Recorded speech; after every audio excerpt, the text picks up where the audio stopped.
Hi boys and girls, this is Mrs. Hill, and today I'm going to show you how you can make a string instrument that kind of looks like a banjo out of some of the recycled materials you might have at your home. Before we get started, you need to gather a few supplies.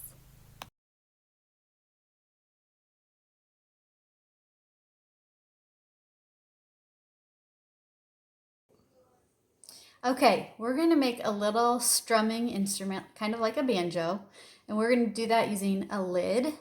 This one came from a pickle jar, and some rubber bands. So the first thing you're going to do is put your 4 rubber bands across your lid.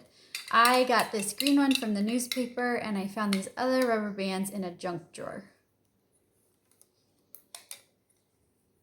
So after you have these 4 rubber bands on your lid, they're ready. If you have a piece of tape, you can take that tape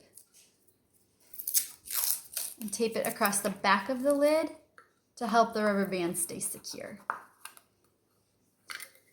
For our next step, we're going to add this big popsicle stick or tongue depressor to the back.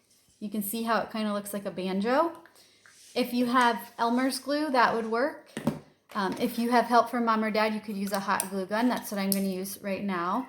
I'm going to add some hot glue onto the stick.